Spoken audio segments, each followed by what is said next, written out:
We're not going to talk about you. Everyone has a unique gift, and Mike, the creator of the 1NELife podcast, believes most people don't know how to use their gifts or what they are. Mike wants you to see things from a different perspective and be true to yourself. The 1NELife podcast unites the world through art, fashion, music, and film. It inspires, motivates, and creates positive energy, love, and compassion to all communities and creates an equal playing field for all. On the 1NELife podcast, they cover topics like building relationships, overcoming adversity, habits of healthy people, and much, much more. We only have one life to live. Be yourself and live your truth. Add the 1NELife podcast to your playlist. That's the number 1NELife. Available on Spotify, Amazon Music, Apple Podcast, and your favorite podcast platform. What's up, y'all? Welcome back to the 1NELife podcast. I am Mike M.I.C. Reed, and we have my friend here, Tanya Rincon, community activist, Capster 2023 class of Cap 2. I don't know how to introduce you. How you doing? Good. How's your day today? Good. It was a day. It was good parts, medium parts, difficult. All in one. A good day, medium parts, difficult parts. Mm-hmm. I like how you phrased that. I never heard that before. Yeah, just kind of. Did you just paraphrase for what I said earlier? No, I didn't. Not everything's about you. You copying me because I said something similar earlier. Did you? Yes. I don't remember. I said it depends on because you asked me how my day was earlier. Yeah. You said depends. It said it depends on your perspective on what we're talking about because there's some good parts, there's some bad parts, there's some challenging parts. You know, it depends on what we're talking about. What subject we talking about? We're talking about business. We're talking about personal. Like what we talking about? Yeah. So it's kind of hard to say, like, overall, obviously, that's why I hate sometimes when people ask me that, because it's like, how do you answer that? Yeah, like, do you actually want to know? No, can I talk to you? Facts. Do you have like at least 5 minutes? I had Alvin, the agent. He's a real estate agent, and he's a youth pastor out here. What's up, Alvin? Not Alvin. I'm sorry, I totally messed up your name. Arvin. I told you. I'm bad with names. Hey, everybody know I'm bad with names. So that's my disclaimer. Memory vitamins. Everybody know I'm bad with names. So I do not feel bad at all. Arvin, the agent. He's a real estate agent, but he's a youth pastor out here as well. He was on the show like months ago, and he actually brought that up. He was because we was talking about something similar, and he said that when people ask like, "Hey, how are you doing?" and he be like, do you really want, like, people aren't really prepared for that answer. Right. Like, people say it, like, just to be, polite and friendly, but they're not really expecting, like, the real answer. But then they come off rude because it's like, I'm all right. And they're like, okay. Right. The generic question, I'm all right. Yeah. But you can tell when someone's not. I almost always, believe it or not, if somebody says, like, I mean, because I do it to you sometimes when you're like, I'm all right. Yeah. Well, why? Why are you just all right? What do you mean? Well, you didn't say you're good, so I know something's up. Right. So I mean, so what is the proper response for that then? Because like I said, it really depends on what we're talking about. Like overall, and like I was telling you earlier, overall, my life is great. My life is actually great. And I was talking about this on the last show. Like life is amazing for everybody. It's just life is just happening around us, and it's how we react to it is what our external circumstances are. We react to that, right? Yeah. So it's not really life. So life is good. Like my life is great. I actually have a great life. Like if you didn't know me and you just looked at my life from the outside, you'd be like, "Wow, he has an amazing life." Because I get that a lot, but people don't see the inside of it. They don't see my struggles or my challenges. They don't see none of that because they're not a part of my life. So they just see the outside, the exterior. And it's great. I can't complain. Yeah. Like overall? Yeah, overall. Overall, no complaints? No, I mean, there's like, again, external circumstances that happens, what well-being is. We have ups and downs like everybody. Yeah. I mean, I don't like to complain, but I feel like I'm just really right now in that growth mindset mode, so yeah, sometimes and I feel like that's why I'm always really assessing things and taking its value for what it is and seeing it as a whole. And I feel like a lot of people don't talk about that sometimes, you know? You could really look into a lot of things like, okay, if I buy this, what company did it come from? And who's working at that factory? And how are they treating the workers? And you overthink like that? I wouldn't say overthink, but like as an activist, you know, I'm signing petitions, I'm reading into companies and organizations and how they're run and the whole story, you know, so. Right, but no, and I get that, right? But at the same time, it's like, you're not going to know everything from everything. You know what I'm saying? Like, the headphones you got on right now, you don't know who made that. You don't know what factory that came from. And see, like, I feel like I don't want to really be a, you know the word that everybody's using right now, like a sheep, you know, and I don't want to really go through the motions anymore. Like I'm really right now I'm into really educating myself on everything. And because when you really like find out about it, I mean, some people are like, oh, well, who cares, you know, or it's everything, it's everywhere. There's, you know, and it starts with one person, and that's what everybody says. And as an activist, you know, you can't think one person doesn't make a difference, because that's how leaders start, with one follower. No, and you know, and so I'm just really into educating myself right now and just really knowing what is that? Well, what is it made of? And, you know, and I have a 6-year-old too. And so I'm always thinking like, what's she putting around her body, on her body, in her body? And so as a parent too, I'm like, you know, it would be a disservice to myself, to my family, to, you know, our legacy, I guess you could say, to not inform her or just give her these things and make it seem like it's okay. And so, like, you know, in my work, I've been seeing that that's kind of normalized a lot. We don't really talk about these things or care. Sometimes we're just like, oh. So is it more things that can harm you that you're more worried about? Like food, like perfume, lotions that you put on your body? Is it things, products like that? Or is it every single thing? I mean, it's not like it worries me and, you know, I'm like, oh, I can't enjoy anything. I mean, don't get me wrong. There's some days where I'm like, I don't care. I'm going to have that burger or whatever. Right. You know, so it's not like. So you just had a Big Mac. It's not like, no, not today. No, I don't think I've had I'm not big on Burger King unless they're going to, you know, McDonald's. Promote us. No. That's McDonald's. But no, yeah, I don't do McDonald's. Not anymore. No. Not their fries. The fries are their fries are good. Their fries are good. But, you know, one of the things that I found, not about McDonald's, but, you know, we'll go into an example is the acai berries that they're grown on trees that are really, really, really tall. Yeah. And they have kids getting those berries, and a lot of times the kids fall off the trees because they're just using their own. It's not like you have companies that are actually selling it to go in and be like, yeah, this equipment looks very safe, and you know, you can go get the berries now. No, they make them themselves, and the Amazon or whatever other countries are getting these berries from, and they're putting them in really riskful situations. They end up falling, you know, they die sometimes, and it's for acai. You know, or how they're, you know, going and getting the water from other resources as well, and they're really paying them like what cents, you know, an hour, and sometimes like a few dollars a day for a whole day, and we're supporting those lifestyles by just purchasing the products. So, you know, it just takes a little bit to just grab the other water bottle. It doesn't take a lot.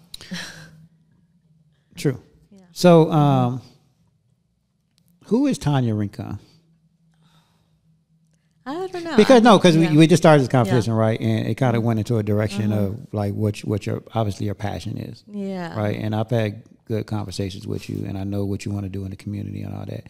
Yeah. But for our listeners who don't know you, like, just give like a little synopsis of who you are, because you're going to be joining me every now and then. Right. So people got to know who you are. Right. Ooh, well, I mean, we just said how it's going to take 5 minutes to answer, how are you? So, you know, how long is this going to take? My whole life story. I mean, I'll give a little bit of a background. I just moved out here to the Antelope Valley about 8-9 years ago. So I grew up in. That's not just moved out here, by the way. It just feels like 8-9 years. You know, because I just moved. I mean, my daughter's 6, so you know, and I was a stay-at-home mom for 3 years or so. So a lot of that time it just went, it flew, and you know, when you're a stay-at-home mom, you kind of have like no life sometimes. So to me, it's like just.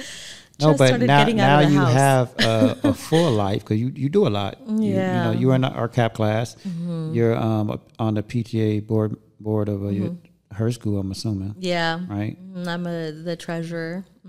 So I mean. And then I'm a parent ambassador, so that means, you know, we go to like school district meetings and we just kind of like report back, I guess you could say, and just say, hey, you know, this meeting went like this, or we learned this, or we could really put this more into the schools. And right now they're really big on DEI, so like diversity, inclusion, equity, which is kind of like something that we do in our class as well. And I know they're trying to put that into the city. So, you know, the Human Rights Advisory Committee, they're really big on that, and I attend those meetings as well.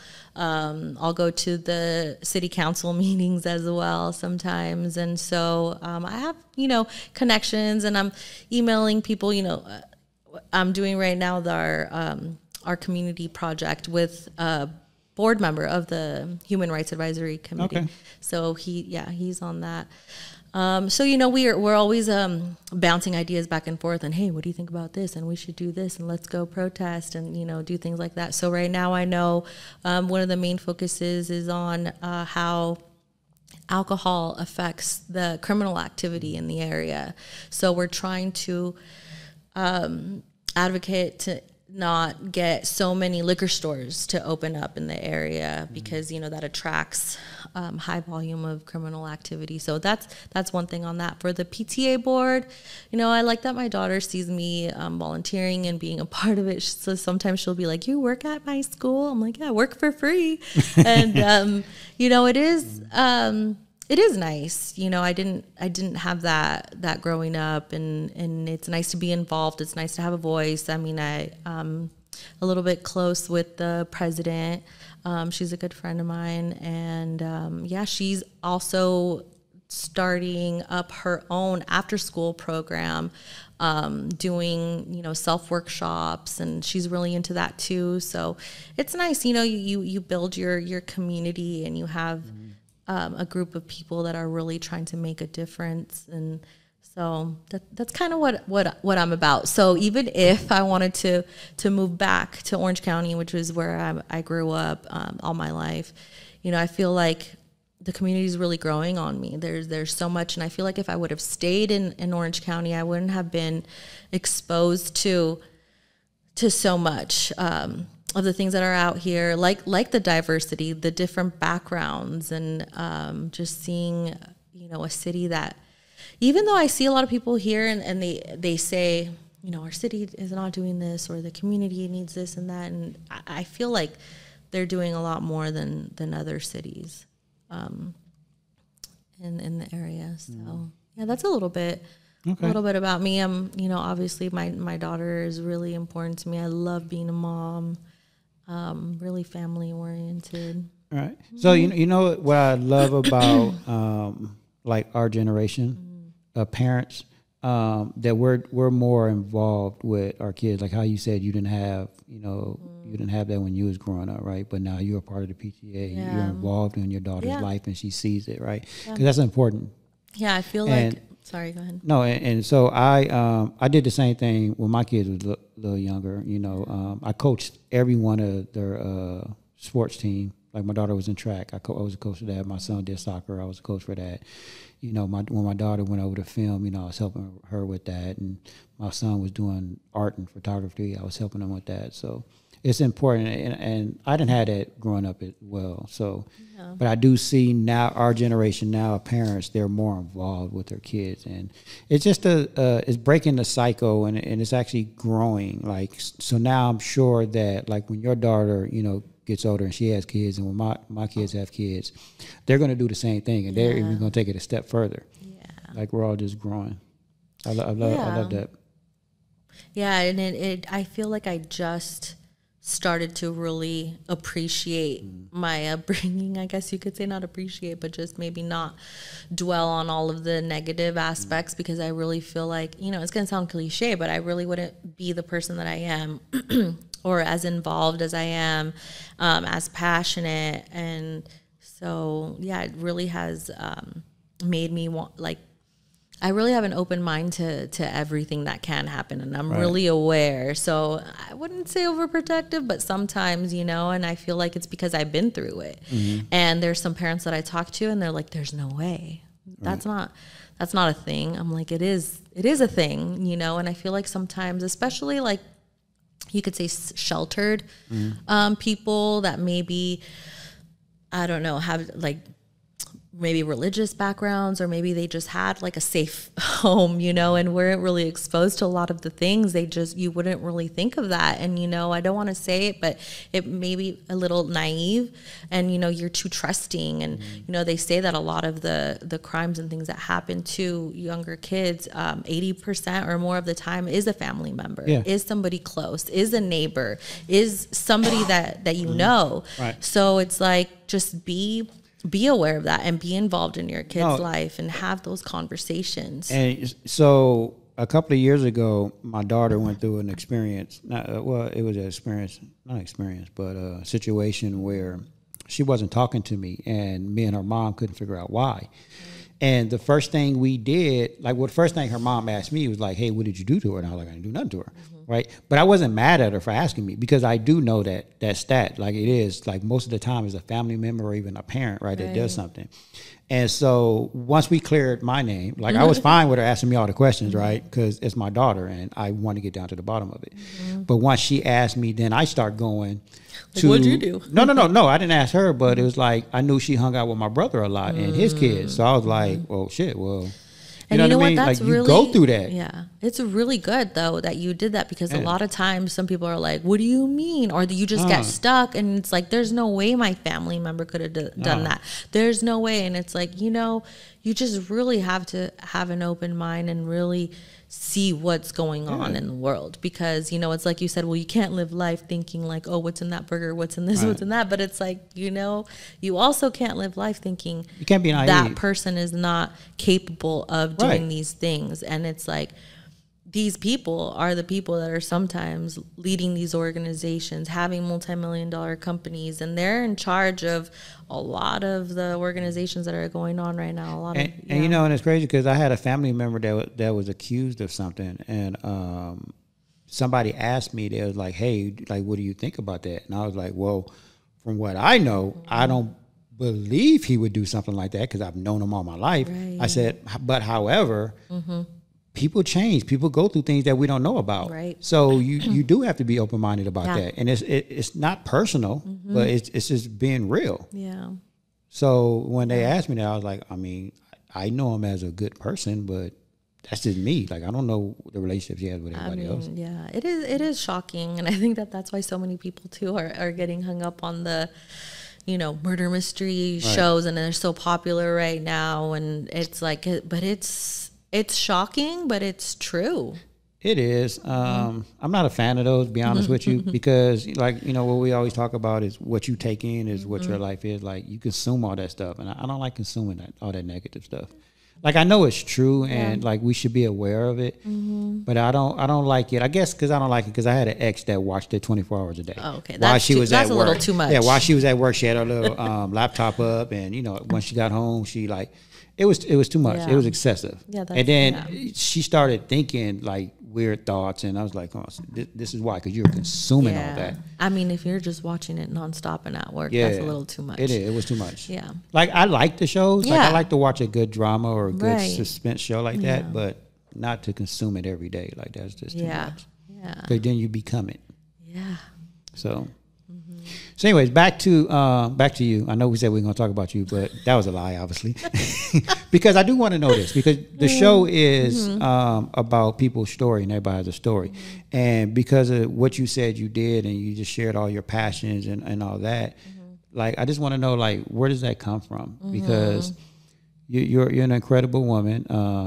I just got to know you, you know, from the CAP class, but, you know, we had great conversations, and I love your passion. I love what you want to do with the community and, you know, with everything that you're doing. So what's your backstory on where does that come from?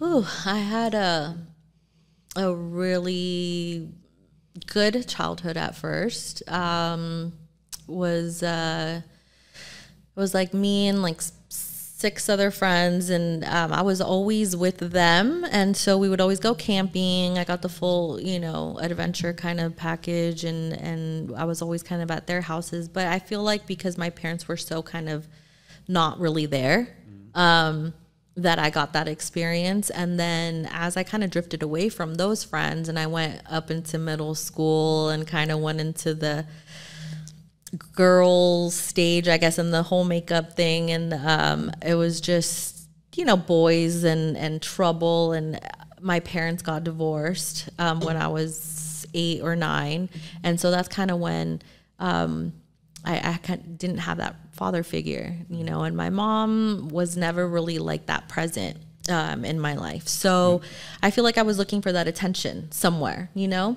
And so I kind of had really bad people around, family-wise, I guess you could say, friends of family. And so I didn't have the best role models. So I fell into a really, I guess, I got into a lot of trouble, I guess you could say, in middle school. It was a lot of trouble. There were like drugs involved, and I was skipping school, and I fell behind on my grades, which I was always on honor roll. I was like in advanced classes. So, you know, I fell a little bit behind, and it was a little bit shocking for my mom at the time, but, you know, she wasn't really present, I guess you could say. And so I didn't really have that connection with anybody after, you know, my parents split, or once, I guess you could say, that I was being exposed to those things. You know, my parents weren't really checking in or having those conversations, or like I said, it was maybe like the attention,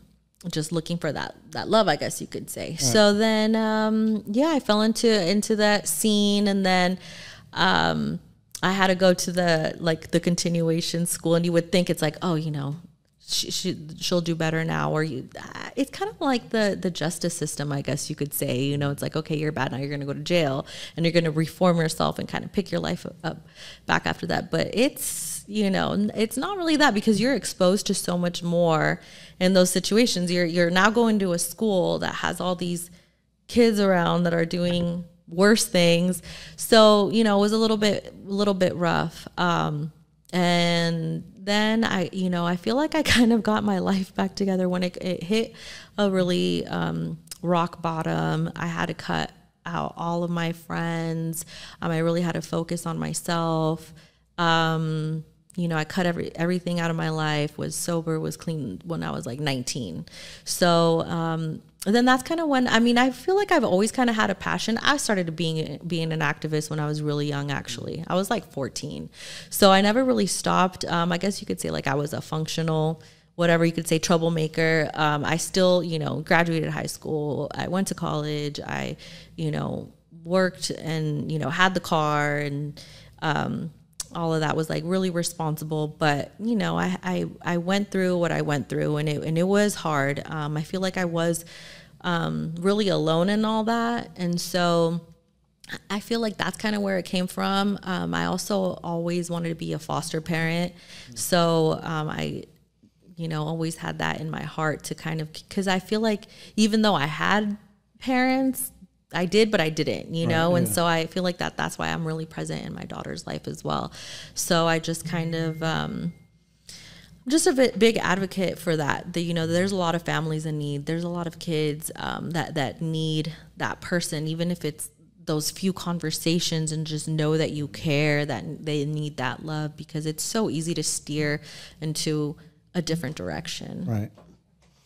No, I get that. Yeah, so that's a little bit about, but yeah, I've just always like really been curious, I guess you could say, about things. And so I always did my research, looked into things, wanted to know more about everything, you know? So it's kind of sounds like you and I are kind of similar. Yeah. It sounds like for me, like I kind of grew up similar, but I didn't have any parents. Well, I did and I did. Like my mom obviously wasn't there, but my dad was alive, but he wasn't there, you know? Yeah. But when I grew up, like I just knew it wasn't normal the way I was living, right? It wasn't what I considered normal, like because all my friends had both their parents there. You saw the love and the family unity and all that, and I didn't have that. So I guess for me, I was seeking that. You know, I grew up in a gang neighborhood. You know, I knew that wasn't right. So I was seeking the friendships that didn't fight every day, that, you know, uplifted you, that you guys wanted to do something as a unit together and, you know, and grow. So I was seeking that, and I did find it. And then going to, you know, getting older, I knew whenever I had kids, I said, you know, I'm going to make a difference. I'm going to be better. As we all should, right? Like I even want my kids to be better than what I was. You know, I want them to treat their kids better than I treated them. You know, it's just a part of the growth cycle. Because I know I wasn't perfect. I don't think any parent is perfect because there's no... I think we finally realize that when we become parents. No, right. I mean, you got all these books and stuff, but they don't really teach you how... It's impossible for these books or even all these videos now to teach you how to be a parent because your child is so different than, you know, other people's that wrote the book. You can use it as a guide, right? Yeah, and there's always room for growth. I mean...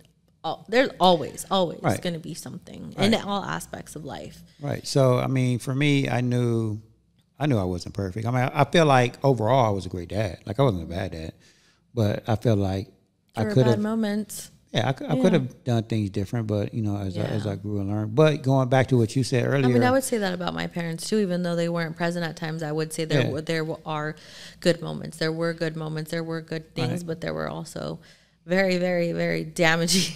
No, right, but that's why I love about like this CAP class, right? Yeah. It's like now I know how to communicate. Like now I know how to communicate with them better. Yeah. I know how to communicate with anybody better.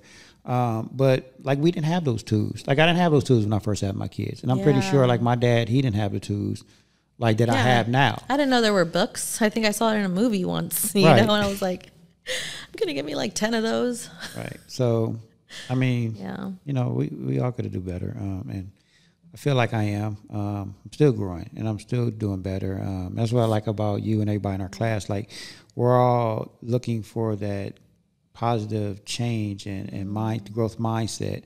Like I always say, if you're not doing something to help your mental health every day, if you're not growing, then you're like the hamster on the wheel. You're just running in place. You're not really moving. You're moving, but you're not growing. You're not going nowhere. Yeah, and even sometimes, you know, you can give yourself those hamster days, like, you know, because it is hard sometimes. And, you know, like we were talking about it earlier, it's like life happens and there's a lot of external things, but, you know, you allow yourself some time, but then do something with that, you know, and don't,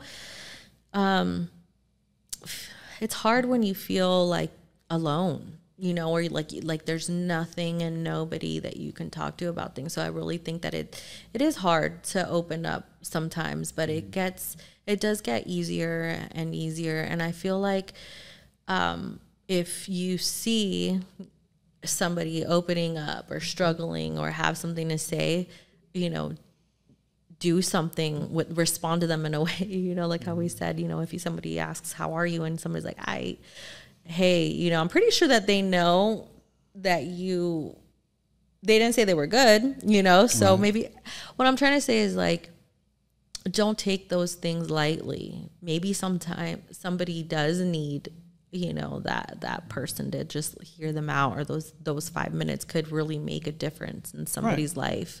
'Cause a lot of people don't have anybody at all, and you know not one person. No, and I think I can relate to that. Like even like right now, like I have friends, right? I think with this CAP class, I found a great support system. and friendships, you know, like with you, with Tanja, and a couple other people, with Lisa from the first class. I think, like in my situation, like I get lonely a lot because I live by myself, right? And like, but sometimes I do have those moments where, like, I be wanting to talk to somebody, but no one's there. And I don't want to just call somebody, because I know we all go through things. Like, I feel like some days I can have conversations like with you or, you know, somebody else. Like if I'm already on the phone with you, like I feel like I can open up at that point. But I feel like when I'm at home and I'm in that moment or in that mood of just feeling lonely, whatever, like I never pick up the phone. Yeah. I feel like it is hard to open up sometimes. And I feel like it's because we've been living in a world where people are so judgy, you know? They are. And it's so hard. The criticism is real. And that's why, like, I'm really trying to be very mindful and pick up on cues and really read into people's feelings and stuff, because I grew up with a family that was always very critical of everything that I did, especially like a lot of Latinos are going to like back me up on that. You know, it's like, oh, why did you do this and that? But it's like, you rarely get props for the good things, you know, right, or it's like, so, but and I feel like that's what makes it really hard. And that's why I'm like emphasizing, you know, really try to be mindful of the way that you respond to people, because that's why we live in the sad world that we live in sometimes, you know, and it's because people just get that blowback, you know, or, oh, I finally opened up, or I finally tried to talk to somebody, or, you know, this was really hard for me. And they just kind of responded like that. So I do feel like, and that's why I really like this class. It really tells you to, because I feel like when people are opening up to me sometimes, I didn't know how to respond. In the beginning, I was like, what do I say? Like, do I just talk about myself, like, or my situation to make them more comfortable? And in this class, I really learned some things that really helped. And I use it at work. I use it with my friends. I use it with family. And it basically is just, let them be them. Like, let them feel what they're feeling without trying to fix the situation, you know? Just like, let them know, man, like, you know what? Like, I know what you're going through is hard, or, you know, like that does sound tough. Like, you have a right to be upset. You have the right to be like this, instead of saying like, oh, why'd you do, you know, this, or why don't you do that? Or you could, you know, and sometimes it's not about, because number one, like, we don't know what their situation is like, and we will never know what it's like, because you can never 100% put yourself in another person's shoes, right? You know, and it's like, you don't know the whole story, you don't know the whole situation, and sometimes it's like, just hear that person out, just be there for them, just feel with them in that moment, you know, and also asking like, well, what can I do? You know, like, what can I do to make you feel better, or what would make you feel better? Well, I mean, yeah, we did learn that in our, I was trying to say something else because I'm actually reading what I want to say, but you can't multitask? But no, because my brain want to say something else, but my eyes is looking at this saying I'm supposed to be saying this. I'm giving you a hard time because you told me last time. Yeah. So what we're talking about is ACR, active constructive responding, right? And part of that is really just a big part of that is really just listening, being present, acknowledging, you know, what they're feeling. Right. Because I said this on the show about a month ago, because I went through this situation, and it's crazy how this class, like a lot of these things that we learned in the class, I actually was going through very similar situations as we were going through the class. Same. It was like, wow, like I felt it. Yeah. So I went through this situation where, you know, I just got out of a relationship and I was talking to somebody and they was trying to help me, right, by telling me what to do. And it's like, I already know what to do, so I didn't really need to hear that. I didn't want to hear it because it's not going to fix the situation, right? I just needed her to be present and listen. But as people that we care, right? Yeah. So, and I did this with my last relationship. Like, I wanted to help her. Like fix it. Yeah, I did. Well, I mean, same thing, right? Like, I wanted to be a fixer. Like, cause I'm a fixer, right? I understand that. Like, and what I should have done was just paid attention and listened more. Exactly. Yeah. And because what worked for me may not have worked for anybody. Exactly. So yeah. I can't help somebody or fix somebody. Yeah. But not just that, when you're trying to give all these things, you're kind of like devaluing their feelings. So you're making them think like, oh, instead of feeling bad, you should just do this. Right. So I feel like when you're able to be like, it's okay to feel like that, or I'm so sorry, or like, can I give you a hug, or, you know, like, is there something I can do, or what would make you feel better? Like, you know, and then also like sometimes take the time out to check on that person, or be like, do you want to go somewhere? Do you want to go for a walk? And,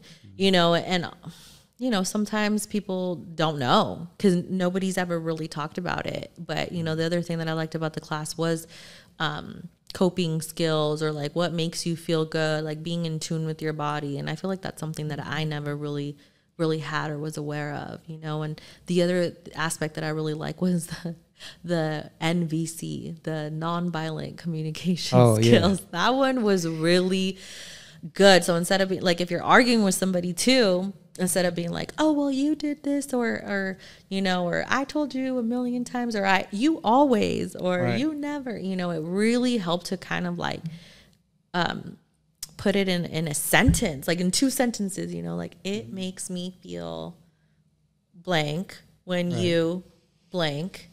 In the future, if you could blank, you know, it would, you know, it would help us. I learned that in therapy. I love that. I learned that in therapy. Yeah. But did you stick to it every single time? No, I didn't. And because in the PERMA method, that falls underneath relationships, and it actually goes into deeper meaning and how to do that, right? Just with everybody. Because like you said, like it was a whole paragraph on what you're supposed to like fill in the blanks. Yeah. Like I felt like that was hard, and I don't do that. I think now the one thing I do use, I will say this, and I use this a lot, and I got this from therapy, which is it's kind of the same thing.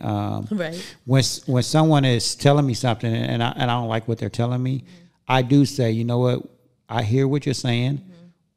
But let me repeat what I'm hearing, because I might be wrong. Right. And you might be delivering it wrong. But let me repeat what you're saying, because this is what I heard, and this is how it made me feel. Yeah. I do that.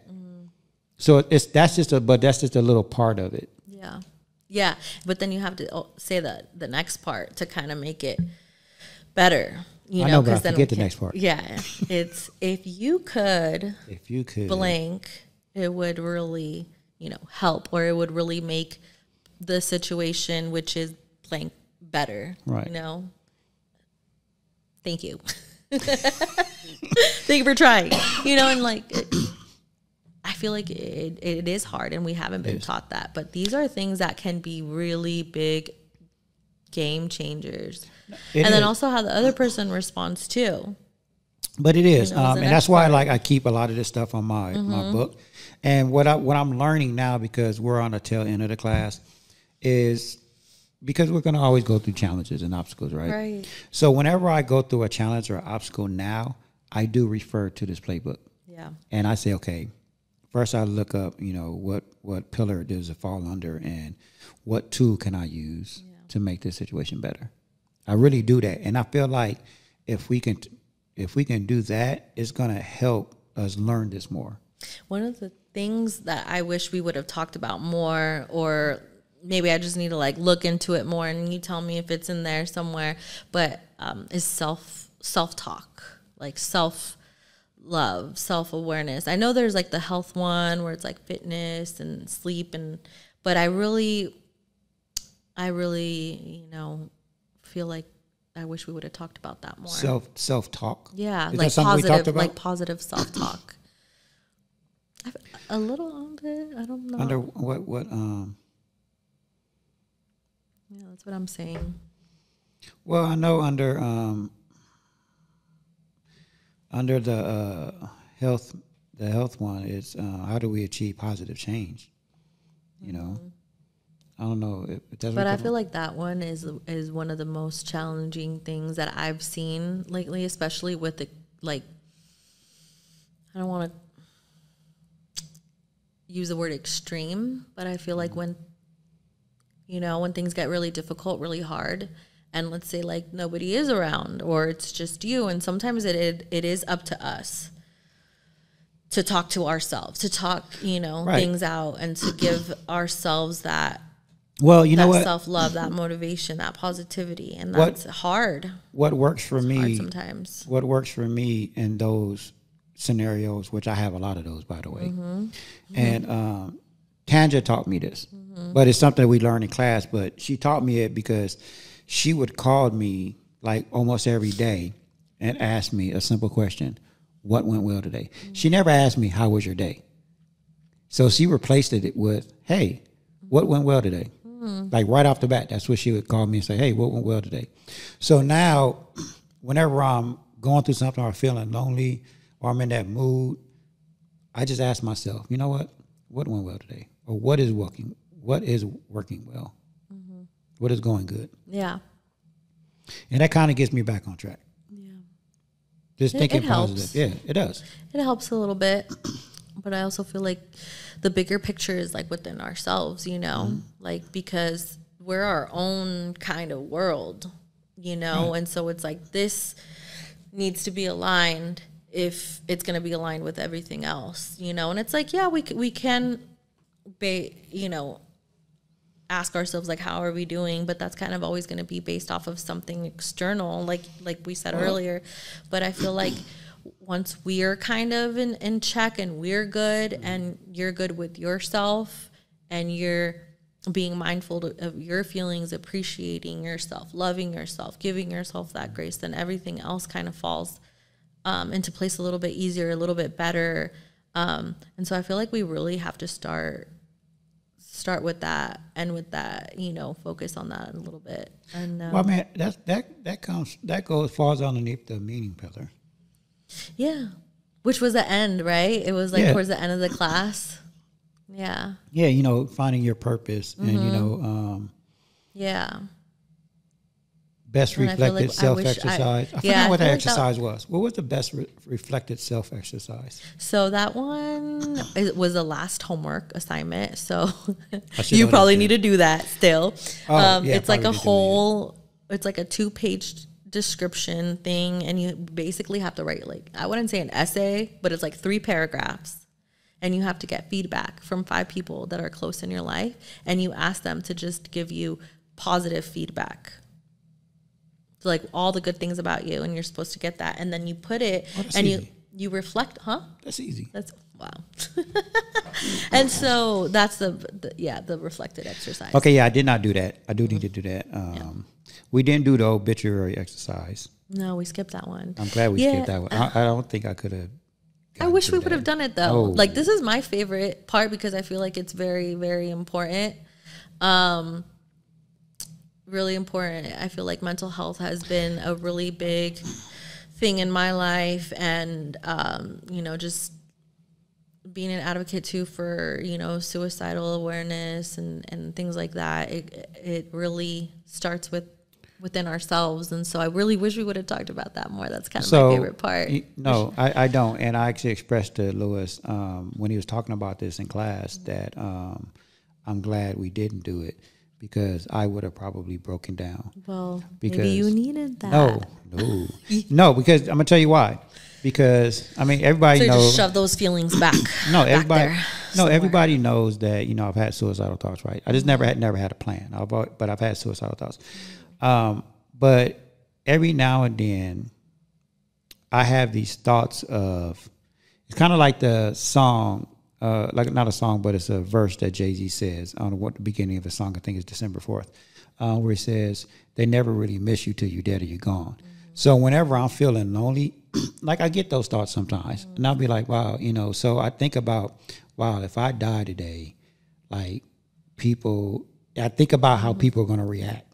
Like I really have these thoughts like often, like how people are going to react. Yeah, I really plan it through, and every time I do it, I get sad and I start breaking down because it's true. I don't know why I got something in my throat. I can't get rid of it. But it's true. Like people, they really don't miss you till you're dead or you're gone. Like I feel like a lot of people don't appreciate like what I'm doing like right now. Tear up. And like it's like an artist, right? Like they're never appreciated until they're dead. Then if people see their paint. Well, I think that goes for even like a poetry artist. My cousin, he's a poet, and it's the same way. Like they never talk about the poets that are alive. They always talk about the ones that are gone. They read all their poems now, and now it makes sense. Now it has meaning and stuff. But now they're gone. I mean, I think it goes for a lot of things. Sometimes we take a lot of things for granted. Yeah, we do. A lot of things. Like, I mean, sometimes we're like, man, gas is expensive.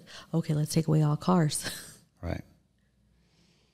You know, like it's a lot of things. Well, when like, I used to pay for when I used to pay for radiation gas, and all this stuff, and the cell phones, man, take the cell phones away. No, people ain't gonna do that. You know, but yeah, and that's why I like to talk about these things, because it's like for example, like you really.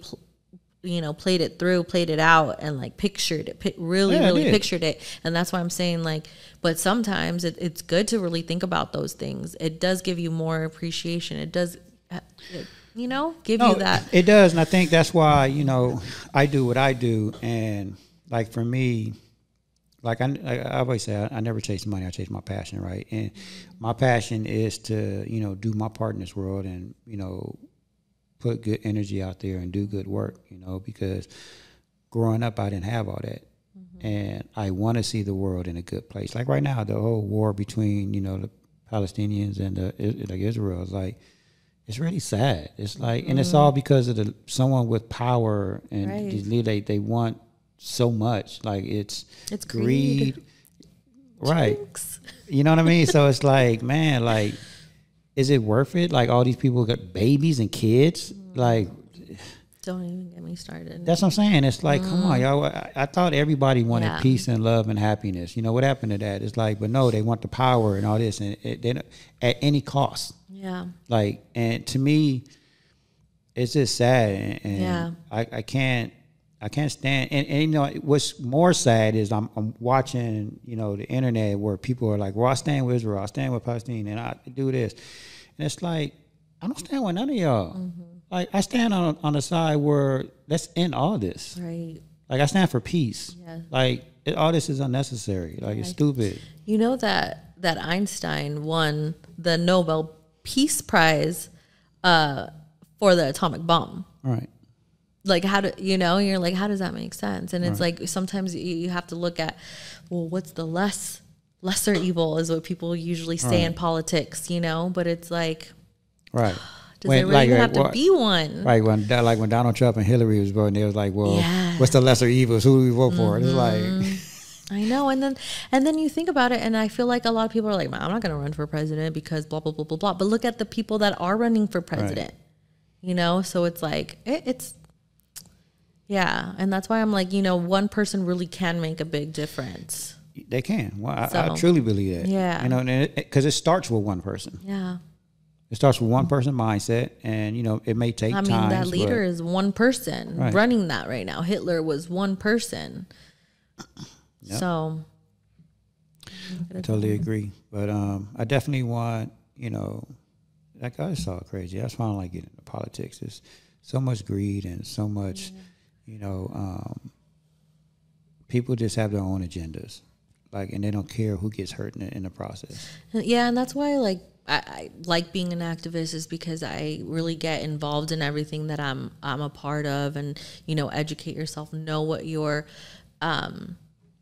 supporting, what countries that's from, what countries that's going towards, and so I'm really kind of big lately on being minimalist. I'm trying not to shop that much. I know it's like you said, corporate greed and the materialistic things that are going out right now, the ads, and it's going really far, but it has a lot to do with money for sure. For sure, 100%. Yeah. Mm-hmm. But and speaking of all that, because I want to touch on community and what you and I really want to see happen out here in the AV, Antelope Valley. Because sometimes I get discouraged. I used to talk about, me and my first co-host, Diana, we used to always talk about community over competition. Mm-hmm. And I still hear it a lot. I know a lot of people want to do it, but I don't see a lot of it. I don't see enough of it. I see more competition. And I'm going to be honest. Like, I'm always going to be honest. You know, I'm always never going to sugarcoat nothing. I want to see more community over competition. Be honest with you, because there's so many people that are doing great things. So, and I don't understand the division, like why they're not supporting each other. And don't get me wrong, there are foundations and people supporting each other out here, but I would like to see more of it. Like, I feel like there's more competition. Like, I would like to see more people actually supporting each other, because matter of fact, on the radio this morning, I heard Liz from over at the Wave was talking about how Taylor Swift had her movie premiere the other night, right? And Beyonce showed up. And Taylor Swift put something out on her Instagram, on her social media post, about how she really looks up to Beyonce, and Beyonce gives her like support and guidance. And so they was talking about how you have these two women icons that are supporting each other and working together and giving each other guidance and uplifting each other. So is Taylor Swift Palmdale or Lancaster? I don't know. And is Beyonce? I don't know. Why are you making it political? You're trying to get me in trouble. But I mean, no, but you know what I'm saying? Yeah. So, I mean, their point was there is enough for everybody. Like, they both have they're making billions. Like, there's enough for everybody. And just the support, they were talking about woman power, which is great, you know, but it's the same for everything. There's enough for everybody to go around. Like, we don't have to be in competition. I mean, but is there enough? Because I know, I mean, I don't really know the reason behind why, you know, number one. Number two is, like, I know there are certain funds, and so maybe there is a little bit of competition, because it's like, well, that grant could go towards me, my organization instead, if it doesn't go to the other one. So I don't know. You know what? I mean, there's a little bit of that. I heard from somebody that's very knowledgeable in grants. There is a lot of grants out there. Yeah.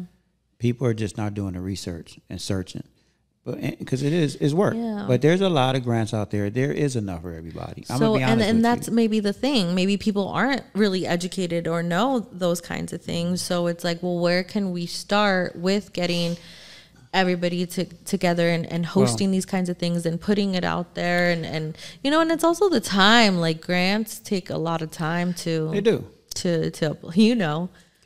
But you know. But really, what would that look for? Like, where can we start as a community? Well, I'm going to tell you. Okay. I'm going to read something to you real quick. Making changes for our well-being is a journey. It's not always an easy one. Despite your best intentions and repeated attempts, it can be difficult to change unhelpful habits. A common mistake of thinking is that change automatically equals taking action. And in particular, taking action to stop doing something. However, it seems that most of the roadblocks happen before you take any action, leaving you stuck and not feeling ready to make the change you need or want. When you follow an action model of change, you believe you need to leap into action. Alternatively, the theoretical model of behavior change or stages of change, recognizing that to change your behavior, the first thing you need to change is your mind. We talk about it all the time. It starts with your mindset. And so for people to, you know, they say they want community over competition. They say they want change out here. Okay, well, it really starts with your mindset. Are you just saying it, or is it really your mindset? Like, well, maybe are you really they in that do, mindset? but maybe it's not maybe they just don't know where to start. True. You know, like where would they start? Where, you know, what would that look like? How can we support each other? Well, one, I believe people need to put their egos aside. I think a lot of it is ego. Everybody wants to lead. Everybody wants to be in charge. And that's ego. Okay. Yeah. And let's say what would that look like? How okay, they put their pride to the side or their ego, but how can they show that you know, they have put it to the side? Like, what would be the next step, I guess you could say? The next step would be to then show an action. Which would be like a whether it's a meeting, okay, yeah, town hall, at town hall, like at city, like a city council meeting, city council meeting, yeah, or or a foundation town hall. Don't really have to be a city like council member. Chambers of Commerce. Chamber of Commerce, yes, they can put together a town hall of change, and let's hear people's opinions. Well, I think I know somebody from there that. I know a couple of people, but you know what I'm saying. Like, let's have a town hall like that. Yeah. Let's start talking about, you know, because it is going to have to be a conversation first. Let's talk about, you know, everybody's ideas. Yeah. We have to listen to everybody's ideas. Like, one person can't run it or two people can't run it and just have these ideas and say, okay, this is what we're gonna do. It's like, no, like you have all these leaders at the table. Let's hear everybody's ideas. Now let's compromise it and make it work. Yeah. And I've heard that, you know, a few people have had these meetings, but they break down. They break down because everybody's foundation has different policies, so it doesn't work within their policies. So it's like, okay, well, maybe you need to change your policies if you really want this to work. Like, what kind of policy? Or revisit your policy. You know what I'm saying, to where it can work. Yeah. Because of people's different policies and views, you know, they say, okay, it's not going to work. I mean, I can't get specific right now, but okay. I do. I remember having this conversation with somebody where they said they had a meeting. Yeah. How long ago were these meetings? Maybe this was last summer. Where they said, I haven't heard of any this year. No, right. Because last summer they tried to do it, a few groups, and they tried to work together, and they said, obviously every foundation does have their own policies and viewpoints. I mean, I do feel like people don't try hard enough. Well, they don't. That kind of sounds like an excuse. It is an excuse because, again, you can revisit your mission statement, your views, and all that to make it work. Yeah. You can, because it's not set in stone. Right, exactly. So you can change it. But people just don't like to work with other people sometimes. You know? They don't. But again, that goes back to ego, and you want to be in charge. I mean, that too, but it could also, you know, it's both parts too. Like, we do have to be sensitive and sensible and not be judgmental and learn how to communicate. And that's why, like, this class is so helpful. And so it would be really good for a lot of community leaders, you know, organizers, people that are in charge that would attend those meetings to take this class, to know how to have those conversations, to know that there's a bigger picture, that we're all in it to try to, you know, grow and make things better and work as one, work as a team. Right. So, I mean, I would like to see it. I know everybody, I think everybody out here wants to see it. But how did, like you were saying, like, what does it look like? How does it work? Well, you know, it would be really good to maybe have something like this, maybe, I don't know, pitch to City Hall or something, have like a little bit more like concentrated thing, and have like the community leaders attend, you know, do it on like the nonprofits, the organizations, the people that are really going out there, and have them attend like a workshop, like the things that we're doing right now, you know, with the community impact projects. Right.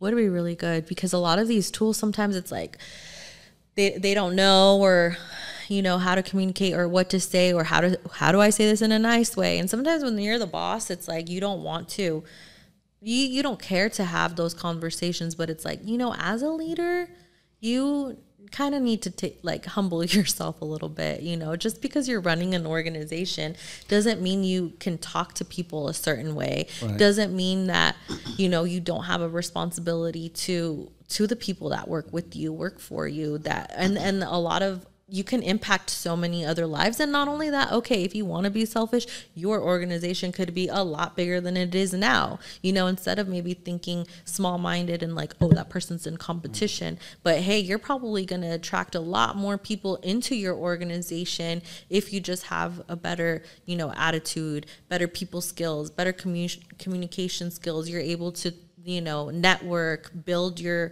business, grow your business. So... No, you know what? It's funny that you said that, because I was thinking the same thing, because I'm a part of a board, and we have a board of maybe 12 to 15 people, and they're all leaders. They all own their own companies, respectively, right? And they're all successful. But sometimes you know, one or two people might say something, and it's like, okay, that's great. That works for your company, but that doesn't work for this board, for the community. Like, it works for your individual company, great, but it doesn't work for this community. So people got to be mindful of that. Yeah. And then also not take it so personally. Right. Like, well, thank you for sharing that. You know, like, we'll revisit that, but how would that look like if we applied this here? Right. You know, and but I think people do take it personally. Yeah, and we need to maybe not. Well, yeah, and I think that's where this class comes in.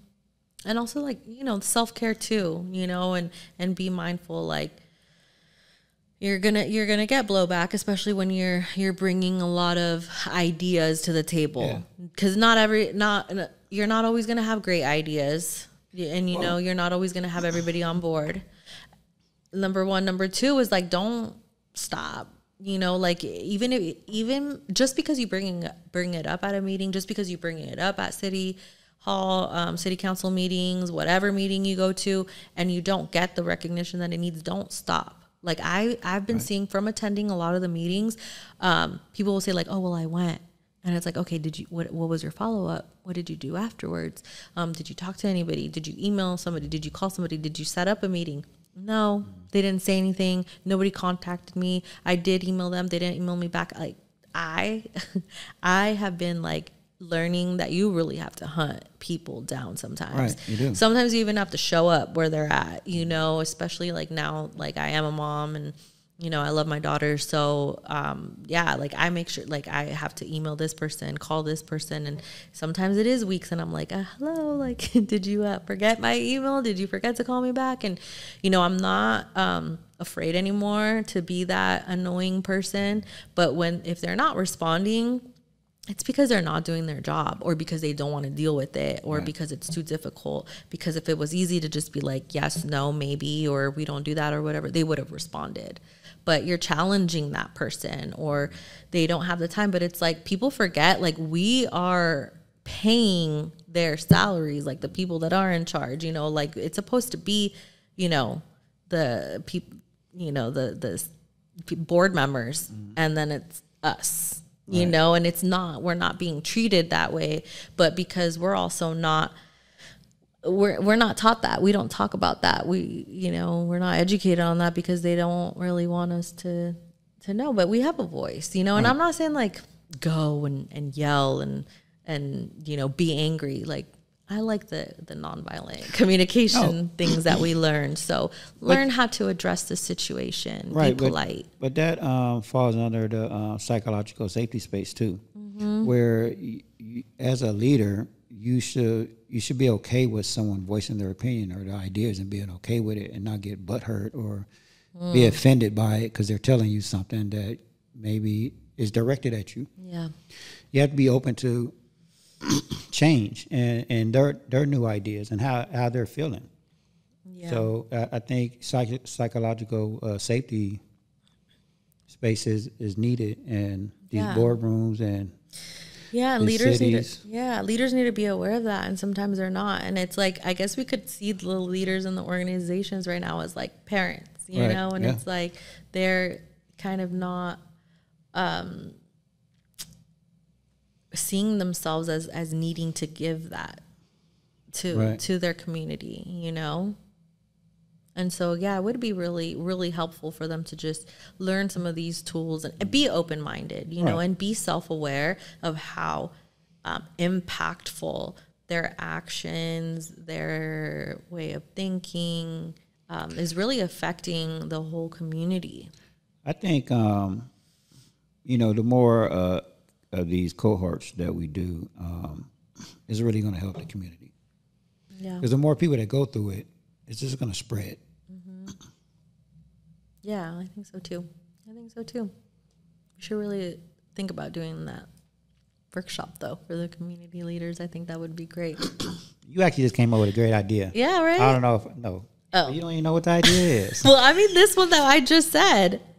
No, you said something that sparked an idea in my head. Okay. About doing this, an impact project. Like I really feel like if we treat all these foundations and even the Chamber of Commerce and the city, and give them impact projects to work on together. So you know how like our class, like we got a class of like 33, 32 people, right? Yeah. But we're all different. Right. You know, most of us are business owners. Yeah. But we have to work together now and do community impact projects, right? Right. So I think it's something there. I got to define it more. But I think that's gonna give them a project. Yeah, of course. You know. Well, yeah, I think it would be good for them to learn it first. Well, you know, because a lot of them don't know many of these things. No, they don't. You know, and so that would be like a good step. No, there will be absolutely, and I hope a lot of them take this next cohort that's going to start in January. I know I got like 3 friends that been seeing everything that I post and do, and they really want to take it now, which is great. So like I said, it's going to spread like a wildfire. You know, more people that take it. Oh yeah. You know, like it's like I'm pretty sure someone in your circle is going to get affected by it. Mm-hmm. Well, I know the PTA president from my kid's school, who is also the council president for the North Antelope Valley. She signed up to take it. Nice. So, So see, and she's the one that's running her own after school program. So, see, we're making an impact already. Yeah. All right, Tanya. All right, Mike. What you want to talk about? We're almost running out of time. Well, I mean, actually, you have all the time in the world.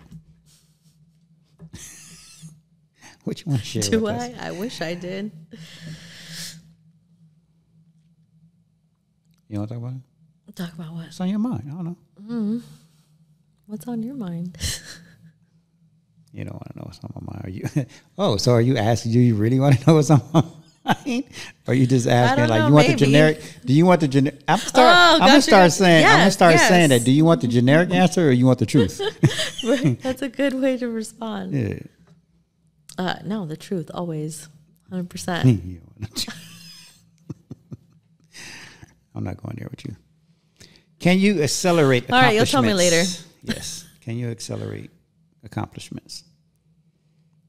Can you accelerate accomplishments? Can you? Well, let me ask you a question. How do we achieve positive change? And don't cheat. And this is just from your perspective. How do we achieve positive change from what you've learned from the CAP class? Like, what do you think? I feel like,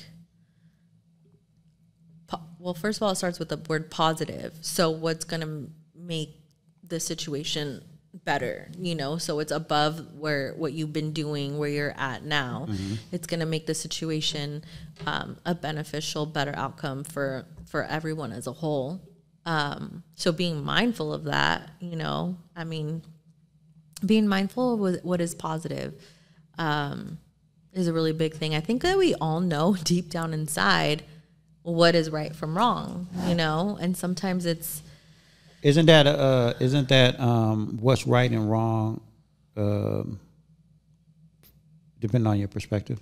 Yeah, I mean, it could be, but I feel like if you really sit there and think about it, you know the right decision, you know what's right and what's wrong, or what's going to make the situation better. Maybe you don't, but you can always try, right? And that's where you have to give yourself grace too. Give yourself grace to make mistakes, and that things are going to be difficult, but that's a part of life. You cannot avoid living an imperfect life. You know, things are always going to be tough. But how can you accomplish something positive? It's with that too, you know, being mindful, giving yourself grace, making a plan, balancing, weighing out the options. But it does come with working with discomfort, you know, breaking out of your shell. What are you doing now? You know, you think that it's working. It's like, I don't want to change things. I don't want to disrupt you know, what's going on right now. I'm comfortable here. It's my safe zone. Mm-hmm. But if you feel like that something needs to change, or you know, or something's not working, then you have to get uncomfortable. You have to, you know, be a little bit more brave and work with that confidence. And that's why I feel like the self-talk is really helpful sometimes, especially with people that aren't used to it, people that have, you know, social anxiety. Like I had a lot of, you know, I still do deal with social anxiety sometimes and get overwhelmed or overthink, and especially being shut down a lot. And, you know, because I'm always like, I'm very creative, so I'm always thinking of a lot of things. You know what? A light bulb just went off in my head. Again. Yeah. I get these like every now and then. Cool. Yeah, so do I. Yeah. But you should do your own show, self-talk show, like, and call it Tanya Thoughts. Okay. And just have these self-talk like talks with yourself, but make it a show. Okay. Just talk to myself. Yeah. Like no, you here by yourself with a microphone and a camera and just yeah. Okay. Well, we'll see. I'm not even being funny right now because I've told you this before. Like I enjoy listening to you. Thank you. I think over the last couple of years, I've learned how to be more of an active listener. So, and I think that's why I like having conversations with people. I actually like listening to people. You know, the other day I had this conversation with somebody. I literally called them to ask them one thing. I was on the phone for 2 hours because they just went on. Yeah. Like they was venting, and they even admitted, they say, "Sorry, I had to vent," and I'm okay with that. Yeah. Like most people aren't okay with it, but I'm okay with it, especially if it's like our first time talking or whatnot. Like, I don't mind people venting to me because I'm a great listener. I'll sit there because I know sometimes people just need someone to listen. They need it. Right? Yeah. So I don't mind that. You're not going to do it every day to me. Like, you're going to do it, right? Yeah. But then our next conversation is, okay, what's the solution now? Right. Like we already vented. Yeah. We know the problem. Yeah. Now what's the solution? That's like, we're not going to continue to vent. Like, let's talk about okay, solution. Gotcha. Right. You're stuck now. Yeah. Let's get out of that. That's what I'm saying. I don't mind doing it the first time. Yeah. But anyway, back to my point about you. I love listening to hear you talk because you have great thoughts. You have great ideas. You know, so I think I appreciate that. That's a show in its own. All right. The Tanya show. We'll see. Like Madonna. You said introduce you as just Tanya, like Madonna, Prince. I did say that. I was like, I don't need a last name. Rihanna. Just one name. Just one name, yeah. Beyonce. So you are Beyonce, not Taylor Swift, because she has two names. So you Beyonce. You're Taylor Swift. I'm Beyonce. You're saying I'm Taylor Swift. Wow. All right, Miss Tanya. What is well-being to you? Well-being is being well. No. I'm not editing that out, by the way. I'm putting that right on social media. Just that one word. It's being well. That 3-second clip right there. There you go. Being well. Well-being. I feel like it's you know, do you want the generic version? I want your version. My version is because I have my own version, but I want to hear your version. You're gonna get tears with that answer. No, that's okay. No, I got tissue right there. That's too far. No, well-being is really being honest with everything. You know, not shoving those feelings deep down somewhere and not confronting a difficult situation, your feelings, whatever's going on, but really, you know, like we talked about earlier, playing things out, seeing how it's going to go and talking to yourself, you know, self-talk and self-love and really admiring yourself and being proud of the things, the accomplishments that you do, even if it is getting up, even if it is whatever it is, but just enjoying being you. I like that. Yeah. See, you should write that down. No, seriously, you should write that down so you can always remember that. I don't have a pen. I know. I'm actually shocked you don't have your pencil and pad here today. Like, what's going on? I know. I try to wing it. Oh, you trying to be like me? Yeah, I'm trying to see if it worked, but apparently, apparently not. I need my pen and my pad. See, I need it for a reason. Well-being to me is... I was right. I'll tell you what well-being to me is. No, you did great. You did great. But well-being to me is the heart and soul of positive psychology. It gives us the tools to thrive and function effectively through the daily ups and downs in life so that we can feel good and struggle well. That's my version. That's your version, or that's the book version? No, that's my version. I'm just joking. I like that. Small part from the book. I like that. Small part. Small part from the book, but that's my version. Yeah, I like how you included struggling well. I got that from the book. It's hard to struggle well sometimes, but also just being, I guess, being okay and knowing, like, I'm going to struggle, Right, and you know what I tell people, like, even though well-being is really struggling well, it's not to say you're not going to struggle. You're not going to go through challenges and obstacles, whatever. You're going to have your ups and downs. I know this. Mm-hmm. Even though I go through mines, but at the end of the day, I know I'm going to be okay. Yeah. I know I'm going to get through this. But I still got to go through the motions and the process. Yeah, and I feel like I wasn't really ever taught that, and nobody, growing up in a really like Latino family, you don't talk about your problems, you don't talk about your struggles. That's like, you don't talk about Bruno. No, you don't. Situations, and so it's really, really hard to get that, and that's why I feel like, I'm going to bring it up again, but the whole self-talk is because sometimes you don't have other people to talk to about it. Sometimes, let's say you only have your family, you only have those kind of people around, so it's like you now want to grow like yourself, let's say. And so it's like, how does that start? So it really is with just knowing it's okay, and telling yourself and learning, educating, like learning these tools, and really it becoming a habit. Mm-hmm. So I feel like that's one of the the really impactful things that we learned in class was the tiny habit. But I've used that in so many aspects of my life. Like, it hasn't just been like, working out or drinking water or whatever, the easy kind of things. Mine was really like working on myself, like accomplishments from the past, and really taking those things in and putting it in my calendar and actually doing it, and being aware of the things that made me happy. And putting those things in my calendar actually really helps. So I was like, what is my jolt of joy today? And it was always my daughter, because she's just like the best jolt of joy for me personally. Right. But you have to really find that, and really and tell yourself, if you have to write a note somewhere, or a Post-it note, or whatever works for you, which is something that I do at work a lot. And it's like, how do you like manage your things that you need to do?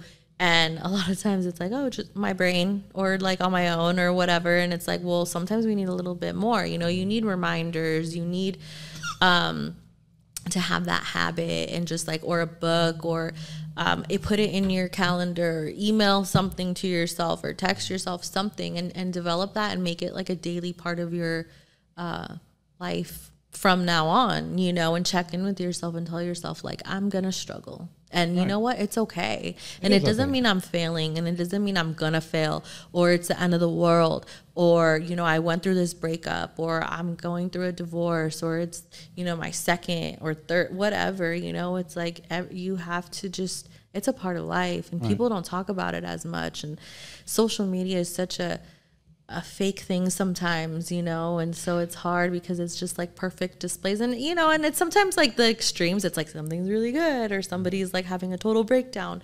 But I feel like it's becoming a little bit more normalized. People are being a little bit more vulnerable, a little bit more real, and like you like to call it, raw, I guess. So it is nice to see that it is kind of becoming normal, I guess, to show you're vulnerable. Well, I mean, I always say, raw, and like, I don't like to sugarcoat nothing, because if I'm going to be on here talking and telling people, not telling them what to do, but, being an example, leading by example, right? Then I got to be raw. Yeah. I got to be uncut, because if I sat here and wrote out a script about everything we was going to talk about today, it'd be fake. Yeah. It'd be like TV, like a reality world. It'd be so fake, and people know fake, especially when you're talking about mental health and you want someone to connect with you and understand and feel you. Like, they can feel fakeness. You want somebody to relate to you. Like, I understand, like, I've done over 80 episodes now, right? I understand everybody's not going to watch all 80 episodes, right? I want people to connect to a episode, whether it's 1, 2, but I want them to connect with a episode.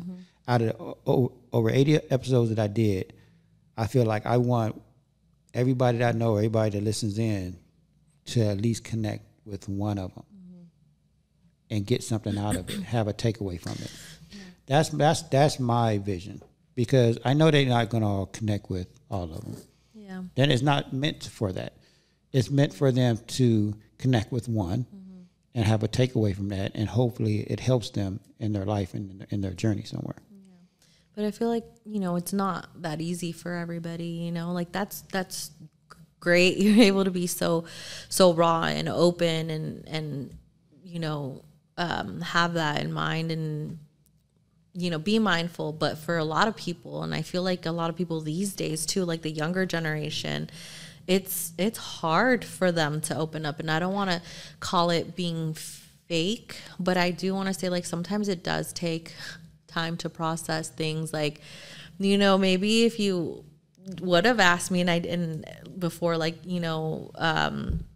who is Tanya, and everything about me, I would probably give it much more. I'm sure I missed a lot of like really important things. Like, I had my own really big battle with mental health for a lot of years in my life. Like, I would say the most part, the majority, and like I didn't really touch that, but that's something that's really, important to me. So it's like sometimes you miss those things, or it is hard, and sometimes like we respond in certain ways, but that doesn't mean like, or you could say like, oh, but she just went through, this situation 2 months ago. And it's like, we're not going to react always in a perfect way, but we can start, little by little with being more honest, right? And it is hard, and it's gonna take baby steps for people. Well, that's what I was about to say. Yeah. I didn't just do this overnight. Yeah, exactly. Like, it took me years to learn how to do this and talk in front of a microphone and a camera. Yeah. Like, remember, I was always behind the scenes for 35 years. Yeah. So for me to be doing this now, if you would ask me this 10 years ago, would Mike have his own podcast show? Hell no. Like, that's a hard no. Yeah. Like, I would have never thought about doing this. Right. But once I did it, I was really open and honest with my first episode, and it just felt good. Yeah. And then I kept doing it. And then, Diana joined me, and it was like, we're just having these great conversations, and it just felt good. Like, I felt like weights was lifted off of me, because I was releasing it. Because, again, by me living by myself now, I don't have someone. Because I was married for 25 years, right? Then I went into another 10-year relationship. Right. So for me, that's 35 years of always having that pillow talk with someone. Right. Now that I don't have that, like, that was missing. So I needed to release. Like, I needed to find an outlet to have, and I felt like this is my outlet now where I'm not having pillow talk with y'all, but. Kinda, okay, whatever. No. Yeah, and I love that. And I love that you're sharing your story, and it's like, sometimes I feel like people do also become intimidated. Like, they're like, oh, well, that person got to that point, or they're at that point. But it's like, telling us your backstory and like hearing about it and just knowing like what you went through to get to that is amazing. It makes it so much easier for everybody else. And like, me just saying like, I struggled with mental health for like the majority of my life since I was, 13 maybe, But you're not going to, and here's another trick to that. You're not going to tell your whole story in this one episode. Right. Like, you're going to come back. You're going to be on here a few more, times. She's still on probation, by the way. But you know what I'm saying? Like your story it's going to come out gradually. No, you're on probation. And I probably am.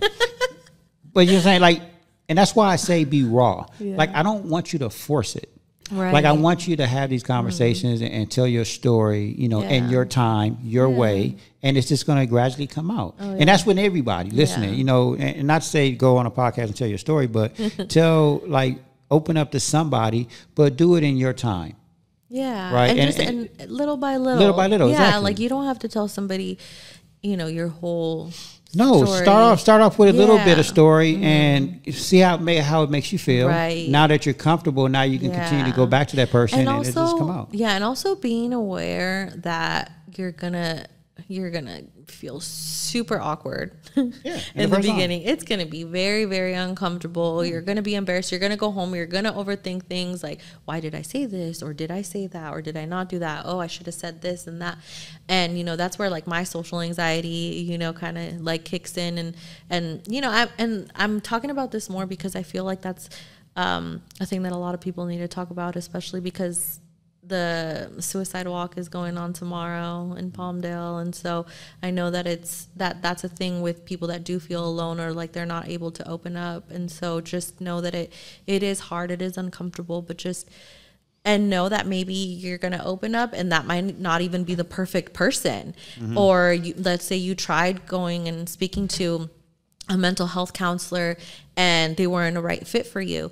Well, you know, it's like a relationship, you know, you're gonna maybe not vibe for, you know, in the beginning, or that person's just not for you. And you just kind of have to keep trying and open up to somebody else, or say something else, or, you know, find another counselor, or try to just, you know, stick it through, or find something that works. But we really can't give up on ourselves. And we really have to know it is sometimes an uphill battle, and it's going to feel a little bit difficult, but it does get easier, and nothing is permanent. Just like the good things aren't permanent and they don't last forever, the bad things aren't either. And but you know, and that's why I always say that, you know, the reason why I can get through things a lot easier is because I work on my mental health every day.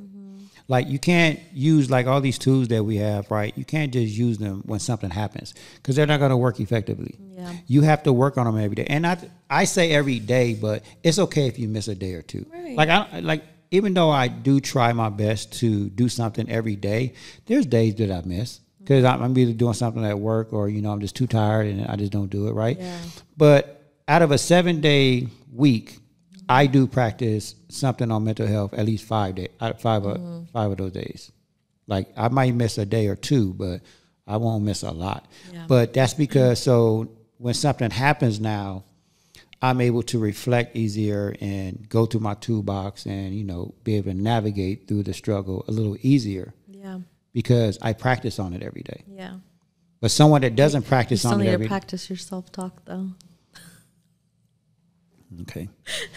So y'all don't forget 10/21/23. Join me at Pretty Little Poppy Marketplace as we share many hugs, loves, and laughs along the boulevard, because we only have one life. So you guys join us. Don't forget October 21st at noon. Join us at Pretty Little Poppy Marketplace. We have Team 1NELife, hug, laugh, and love. And also Tanya and I going to be doing a live broadcast from Pretty Little Poppy that day. Yeah, that's going to be fun. It's going to be a lot of fun. I'm super excited. Like, it's going to be so many people on the boulevard, and we're all going to have, I think, orange bandanas, and we're just going to walk the boulevard and give out hugs. We're going to tell jokes. We're going to give out some loves, and, you know, I'm going to hand out some purpose cards. So it's going to be fun.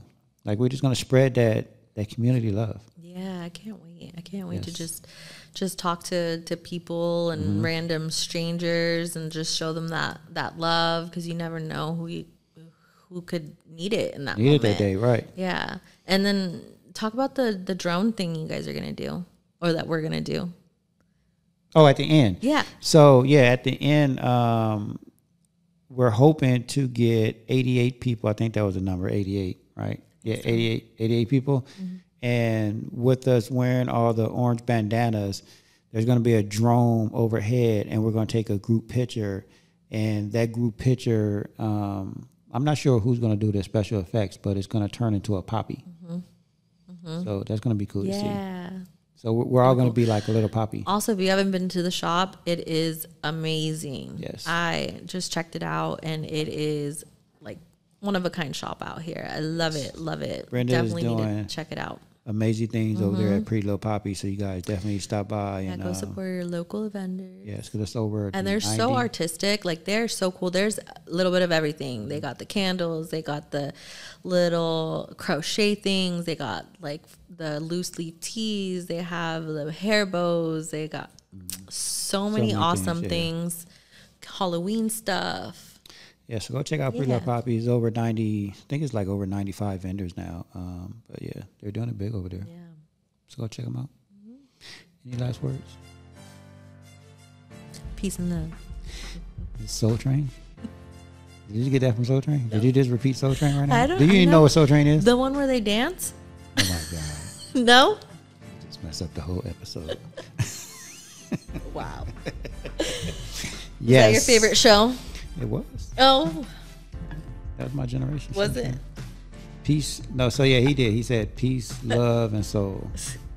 I just missed soul. I just said peace and That's love. okay. Okay, well, that's my thing. That's your thing. All right. Well, thank you, Tanya. Thank you, Mike. Rincon. Reed. Am I saying your last name right? Say it in Spanish. Rincon. I like how you say it in Spanish. Oh my God. You better cut that part out. No, I'm not. Oh. You're on probation. All right, y'all. We out of here. Till next time. Goodbye.